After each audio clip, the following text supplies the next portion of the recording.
contexto internacional. De hecho, los acuerdos en uno de sus puntos nos traen la obligación de promover una gran conferencia internacional sobre el problema de las drogas y sobre la incidencia y sobre todo lo que ha sido el costo para la sociedad colombiana al convivir y al poder estar en la mitad de un mercado que existe en el contexto internacional. Hay muchos temas que vienen dentro de estos acuerdos. Yo aprovecho esto que estoy diciendo para invitarlos a leerse con mucho juicio el contenido de lo que está en esos textos. Esto es lo que se va a implementar. Aquí, dentro de estos acuerdos, vienen unas condiciones, vienen unos programas, vienen unas instancias, vienen unos temas que tienen que ver con emisoras comunitarias, con partidos políticos, con una cantidad de condiciones que van a ser necesarios, que va a ser necesario que la sociedad colombiana se apropie de estos elementos. Estos acuerdos van a tener una verificación internacional. Estos acuerdos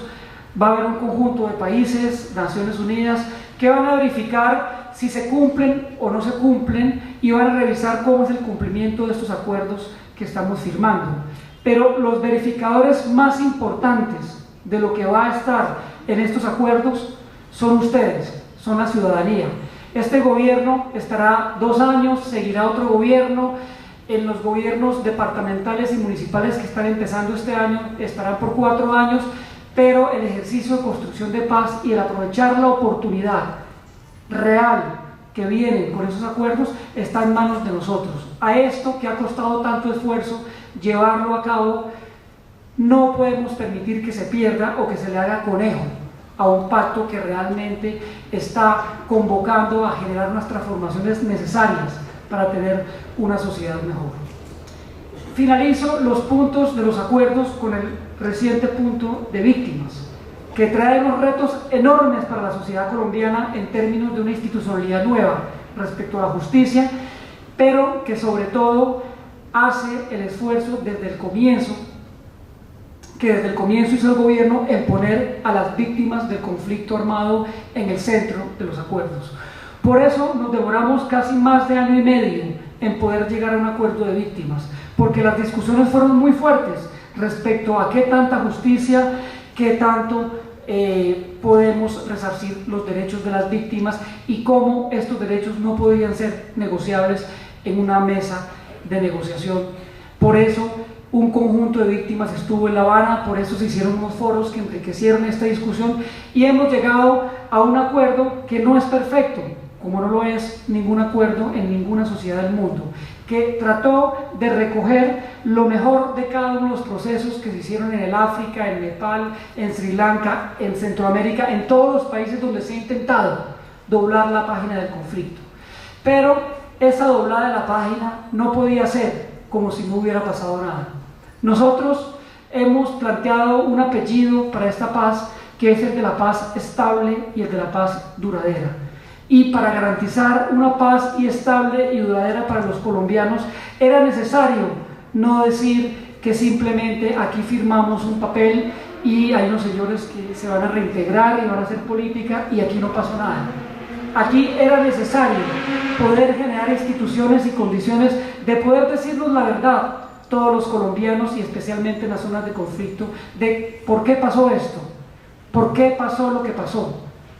¿Qué fue lo que hizo que esto fuera posible y cómo nosotros entre todos podemos hacer un ejercicio de hacer un reconocimiento de responsabilidades, no solamente desde la guerrilla de las FARC, sino de todos aquellos que han estado involucrados directamente e indirectamente en este conflicto? Era necesario y esa es una lectura que hemos hecho del proceso reciente de la aplicación de la ley de víctimas, de cómo las víctimas valoraban temas como la verdad, temas como la justicia, y ahí podemos polemizar todo lo que sea necesario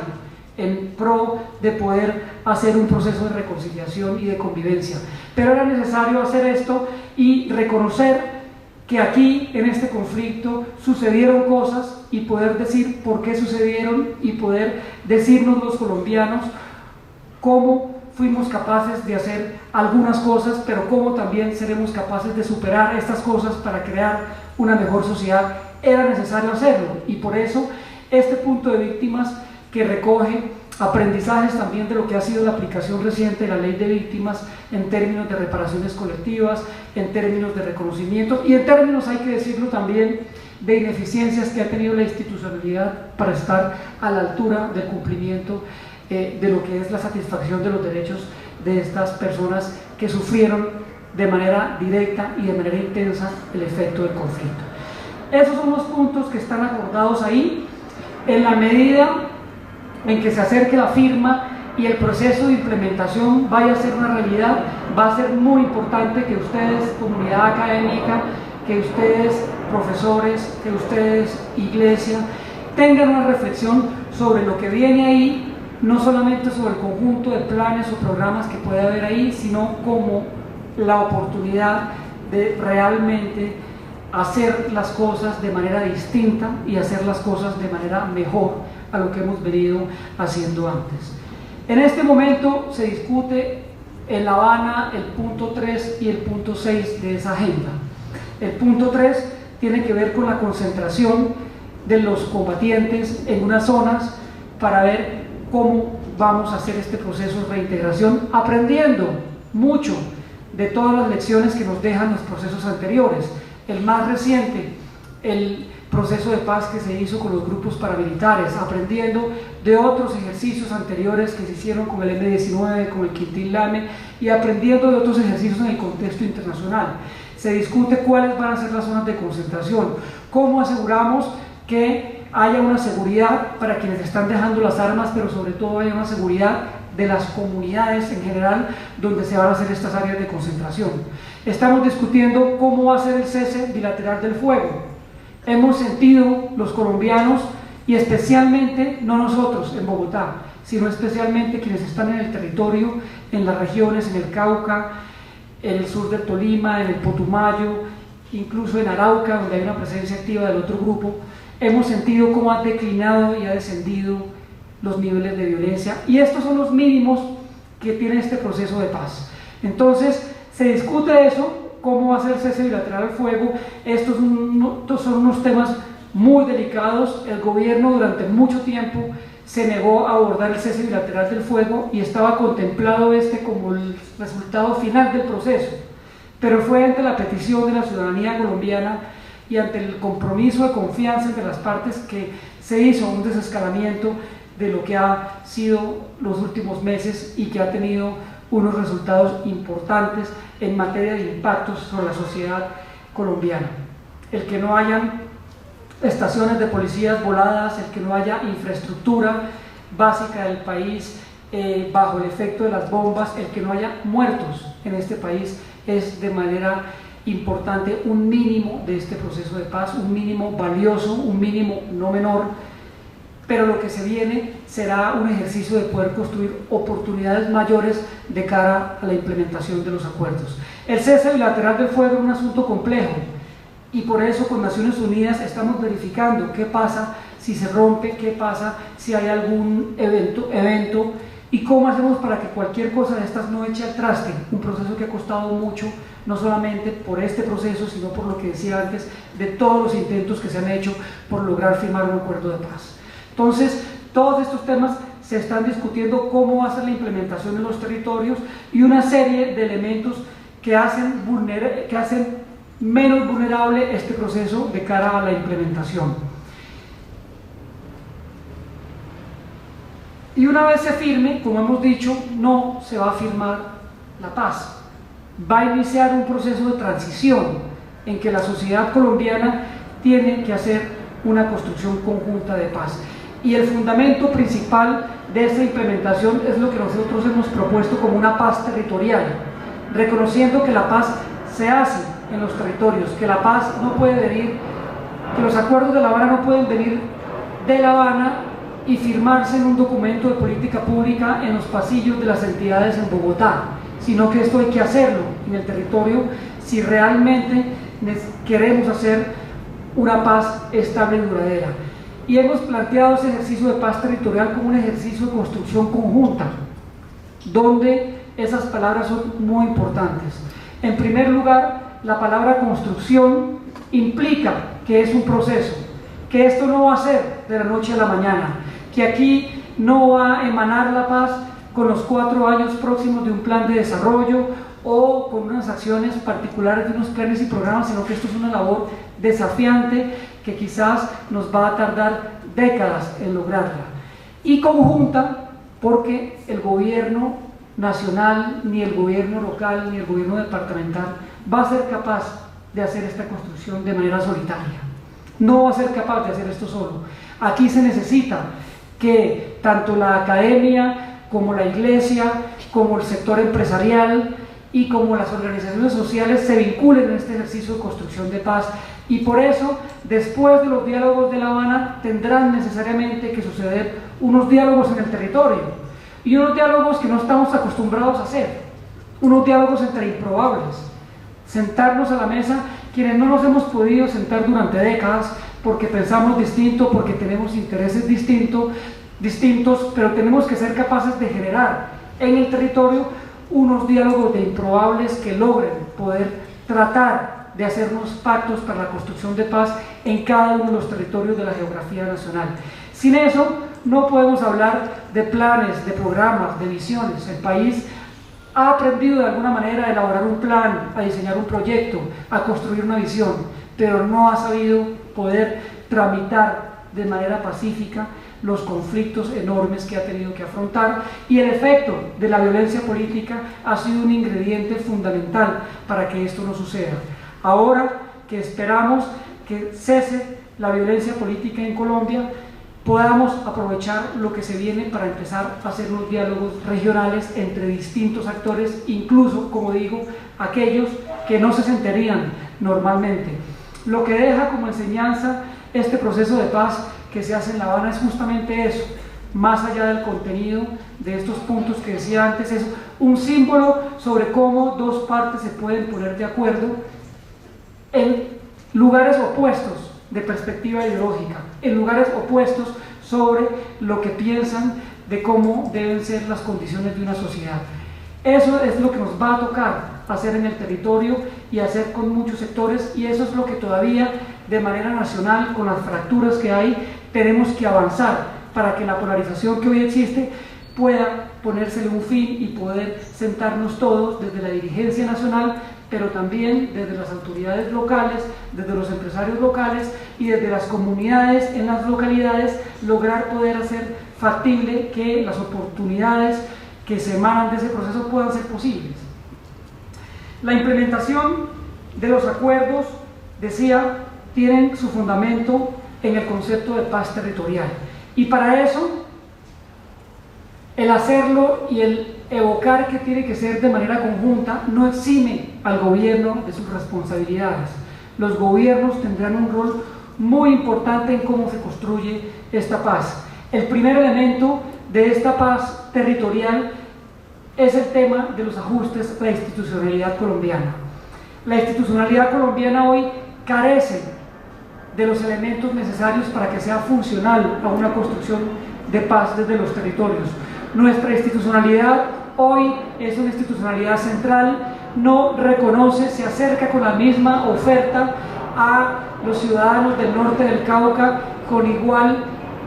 nivel de oferta y nivel de interrelación que los ciudadanos de Montes de María, que en Medellín, que en el Cauca. Es decir, aborda los temas como si este no fuera un país diverso, como si este no fuera un país heterogéneo, como si cada rincón de este país no tuviera unas diferencias culturales, unas diferencias geográficas, unas diferencias en las conflictividades. Entonces, parte de la tarea va a ser en cómo logramos mejorar las instituciones para que puedan tener una mejor relación con el territorio, para que puedan aceptar a la hora de entenderse con cada característica de la población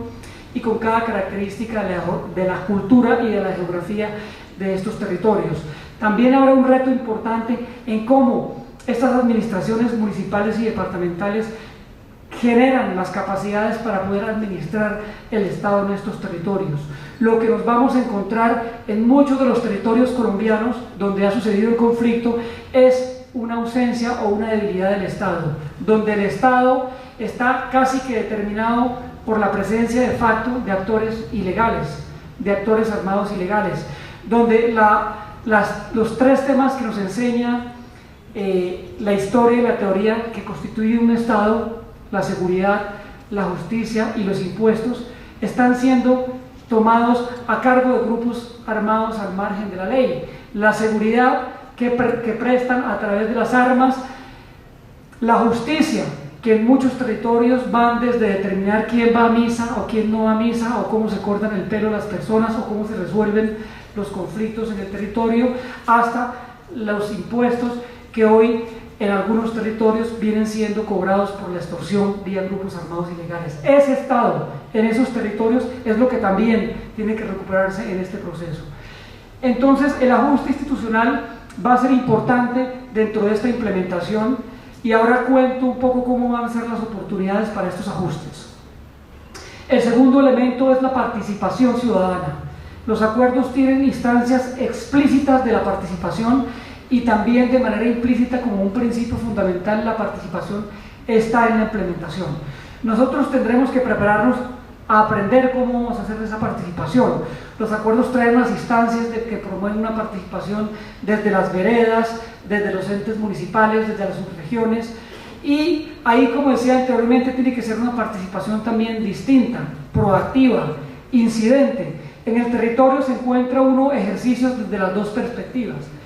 Algunos procesos en el territorio que hacen talleres, mesas de trabajo, que constituyen buenas apuestas para determinar elementos necesarios para el territorio, pero que terminan guardados en un cajón, así como sucede con ciertas políticas del gobierno que terminan guardadas en un cajón. Aquí necesitamos un vínculo entre los procesos participativos y la incidencia en los presupuestos públicos y la incidencia en los diseños de las políticas. Entonces, tenemos que generar las condiciones para que esta participación sea real. Hasta el momento, en este país, la Constitución del 91 ha generado elementos importantes de participación, pero el rol de los gobiernos ha sido más bien pasivo, y tiene que transformarse en un rol mucho más activo, que promuevan espacios de declaración participativa y que realmente la ciudadanía se sienta partícipe de lo que va a ser el ejercicio de construcción de paz. La participación, por tanto, es un elemento fundamental en lo que va a ser la implementación.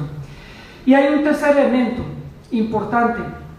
dentro de lo que va a ser este ejercicio de implementación, y es la reconstrucción de la confianza y la convivencia de los colombianos. El conflicto, y no solamente el conflicto, ha dejado una ruptura en la confianza entre nosotros. Hay una desconfianza absoluta entre los niveles locales y el nivel nacional.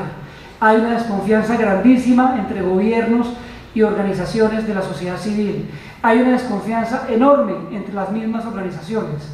Hay desconfianzas incluso en el ámbito familiar, donde hoy en un almuerzo del domingo uno no puede hablar tranquilo porque está realmente rota la posibilidad de tener diálogos y la posibilidad de tener conversaciones tranquilas. Todo eso tiene que reconstruirse, y esa reconstrucción de confianza tiene que ser parte de la agenda pública nacional. No solamente puede ser la idea o la manifestación de unos señores especialistas en reconciliación, o que sea un principio y un eslogan, sino que esto tiene que ser realmente una política que se promueva, porque la ruptura de los espacios de confianza es evidente en muchas partes del territorio.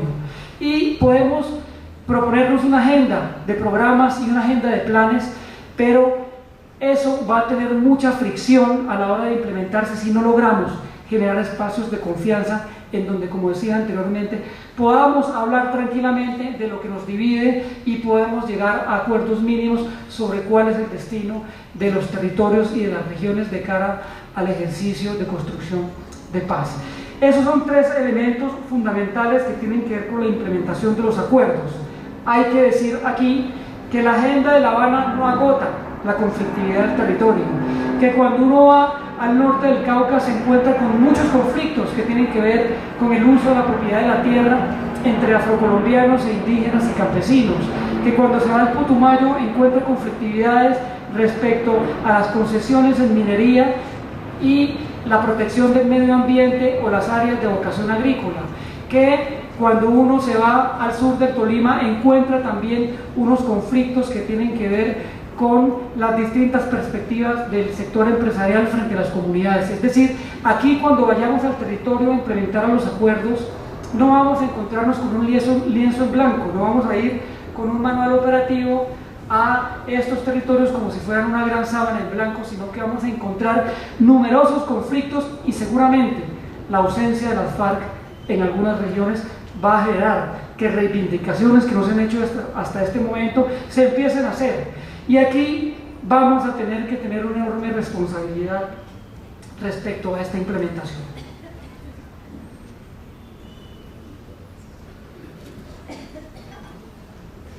Una responsabilidad desde los gobiernos en su papel de cómo articular y orientar de manera positiva toda esta movilización. Y una responsabilidad también desde las organizaciones sociales de cómo ser responsables para aprovechar este momento. Aquí no podemos llegar a que la solución de un conflicto en el territorio sea o el SMAT o sea un ministro que negocia hasta la pulsera en un acuerdo por evitar un paro que nos genera unos incumplimientos futuros. Aquí hay que encontrar nuevas formas de cómo vamos a poder reintegrarnos gobierno y sociedad civil, gobierno y movimientos sociales de cara a poder hacer el trámite de los conflictos. Por eso, a veces la palabra posconflicto no nos gusta mucho porque el conflicto es algo inherente a las sociedades. Aquí lo que va a haber es un ejercicio de implementación, de construcción de paz y va a haber una etapa posacuerdo, pero conflictos van a seguir sucediendo porque eso es naturalmente inherente al trámite de las sociedades y lo que tenemos que aprender es a cómo podemos tramitar esos conflictos de manera positiva y cómo esas movilizaciones se pueden canalizar de manera constructiva.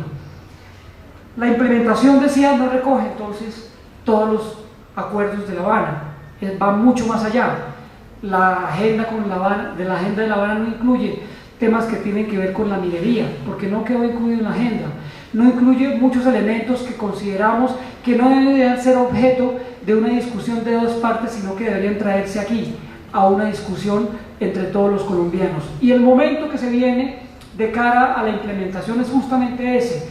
un momento en donde debemos dejar de preocuparnos menos por anécdotas de la mesa de negociaciones y empezar a pensar también en qué es lo que va a pasar acá, en cómo es que se va a construir esa paz desde cada territorio, en cómo cada sector, cada grupo, cada colectivo empieza a ver estos acuerdos y cómo va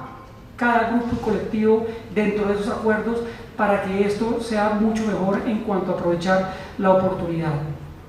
Esta implementación que incluye unos ajustes institucionales, que incluye una participación política, que incluye una reconstrucción de confianza, también tiene unas condiciones necesarias para la implementación. Y la primera de ellas es la seguridad.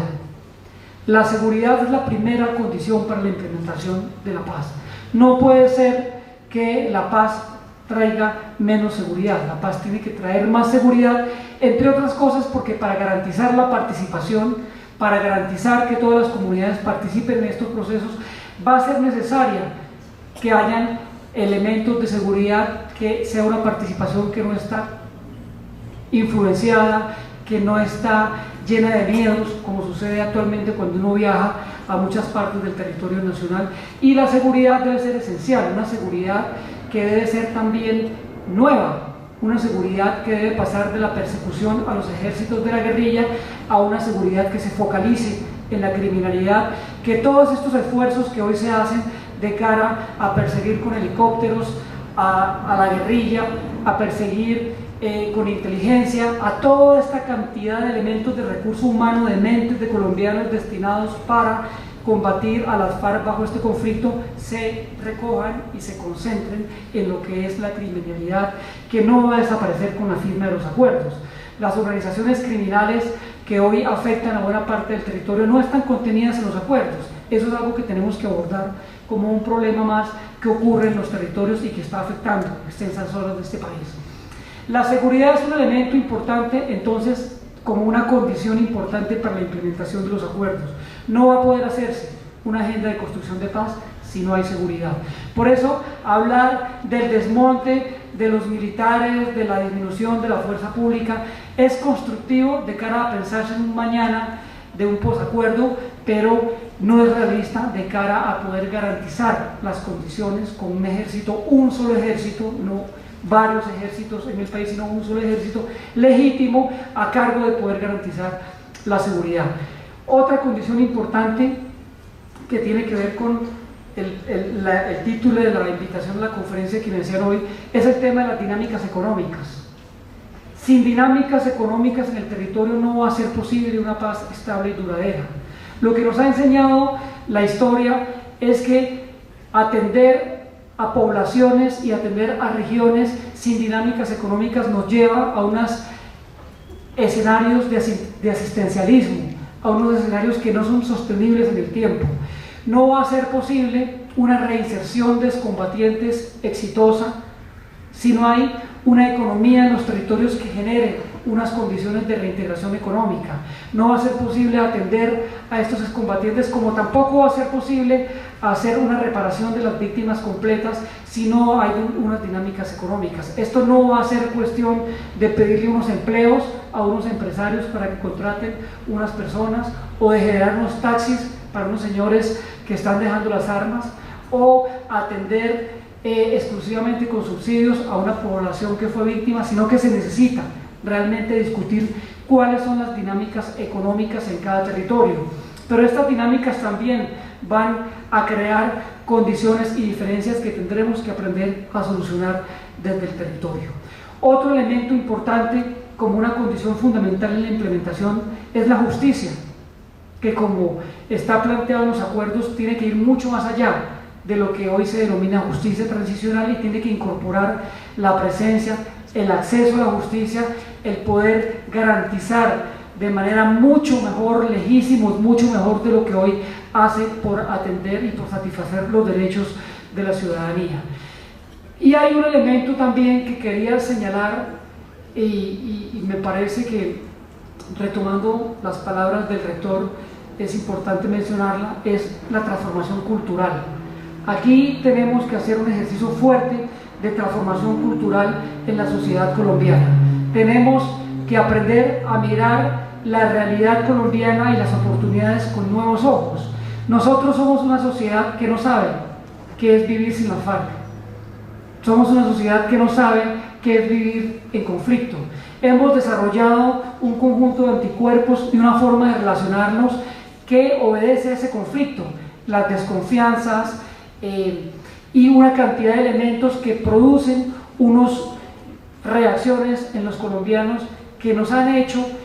comportarnos como nos comportamos de cara a lo que ha sido la historia de este conflicto en Colombia. Ahora, ante la inminente firma de estos acuerdos, tenemos que empezar a pensar cómo vamos a hacer las transformaciones, y ahí la comunidad académica tiene mucho que decir desde sus distintas disciplinas. Ahí ejercicios que hoy se hacen en el territorio también tienen mucho que decir. El peor error que puede cometer cualquier gobierno a la hora de implementar estos acuerdos es empezar todo como si estuviéramos arrancando de ceros. Aquí hay que reconocer que hoy hay unos esfuerzos,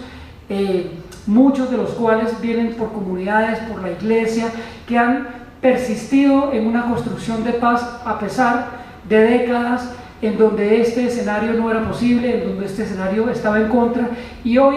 hay que reconocer esos procesos, hay que reconocer esos ejercicios como los principales referentes para incorporar a la hora de hacer una implementación de los acuerdos.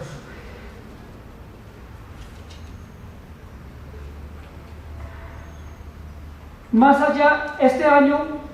y ya voy cerrando, es decía yo, de una importancia significativa para la historia del país. Se van a firmar unos acuerdos en marzo. En este momento hay un acto legislativo en el Congreso que está dando facultades al presidente de la República para reformar la administración pública de cara a poder implementar, poder tener unas instituciones que implementen estos acuerdos de manera más ágil y más efectiva. Pero también hay un mecanismo rápido en el Congreso que va a suceder en el siguiente semestre, un mecanismo de aprobación de reformas constitucionales y de reformas al marco legal para hacer posible la implementación de los acuerdos. Creo que aquí también hay elementos en los cuales las contribuciones que se hagan desde la academia deben ser importantes y deben ser participativas, y ustedes como comunidad académica también tienen que participar de este debate que se va a dar en el segundo semestre. Tendremos el plebiscito que está siendo estudiado por la Corte actualmente, y de aprobarse por parte de la Corte tendremos un plebiscito en junio y julio, donde los colombianos tendremos que dar una discusión si estamos de acuerdo con que eso que se hizo en La Habana es un acuerdo que nos satisface, que nos va a permitir unas condiciones, que nos va a permitir superar el conflicto, que nos va a permitir generar oportunidades para pensar hacia adelante y poder dejar atrás el lastre de lo que ha generado el conflicto, o no estamos de acuerdo con el tipo de acuerdo al que se llegó en La Habana. Esa va a ser una discusión muy interesante, otra vez una discusión que va a ser muy rica en la academia, que debe discutirse desde las distintas disciplinas, y que más allá que nosotros promover que el sí, lo que estamos llamando es a hacer esta discusión de manera reflexiva y a tener también una altura para dar esa discusión sobre condiciones positivas, condiciones negativas, y que cada uno de nosotros pueda tener una opinión informada sobre lo que se está acordando y sobre lo que se está aprobando ahí. Este año, de haber plebiscito y de aprobarse el sí, tendremos en el siguiente semestre un escenario de reformas y sobre todo un escenario de implementación de estos acuerdos, en donde todos esos textos que están en esos acuerdos tienen que volverse realidad en cada uno de los espacios, en cada una de las regiones, para poder capitalizar y para poder hacer cumplimiento a lo que está señalado en esos textos, y también hacia lo que va a significar la construcción de paz. Por eso hablamos siempre de implementación de los acuerdos y de construcción de paz, entendiendo que la paz no se limita, que la construcción de paz no se limita a la implementación de unos acuerdos, sino que hay que abordar otras dimensiones, como lo que hablábamos de transformación cultural. Cierro diciendo que más allá del texto de desarrollo rural que está en estos acuerdos, del tema de participación política, del tema de cultivos de uso ilícito, del tema de las víctimas, está en juego la transformación que esas condiciones que están en los acuerdos nos va a permitir de hacer de la sociedad colombiana. Pero esto no va a ser una oportunidad que el gobierno diseñe y haga por decreto, sino que va a estar en el espíritu de lo que todos los colombianos podamos leer a partir de lo que se está firmando ahí. Tenemos la responsabilidad en nuestras manos, cualquiera que sea nuestra posición en la sociedad, de encontrar esto como una oportunidad y como una transformación necesaria para darle vuelta a una página histórica en lo que ha sido el crecimiento de esta nación, y poder ver si somos capaces de aprovechar este momento para poder lograr capitalizar la oportunidad que se genera con esos acuerdos. Yo agradezco nuevamente la invitación del rector, agradezco nuevamente que la atención y las reflexiones que puedan derivarse, cualquiera que sea la perspectiva ideológica, la postura individual de esto, nosotros hemos dicho, y quiero cerrar con esto, que el perdón y la reconciliación no se decreta. Uno no puede pedirle a las personas, obligarlas a que perdonen, eso sería victimizarlas más. Uno debe convocar a que podamos hacer de este país un espacio de convivencia, independientemente del credo, independientemente de lo que pensemos respecto a lo que deben ser los elementos de cómo funciona una sociedad. Por eso, esta parte de analizar los acuerdos, de mirar cómo son una oportunidad, es lo que se viene en las próximas semanas, y desde la Oficina del Alto Comisionado para la Paz los invitamos como comunidad académica a hacer los aportes necesarios para poder acertar en lo que va a ser este proceso de implementación. Muchas gracias.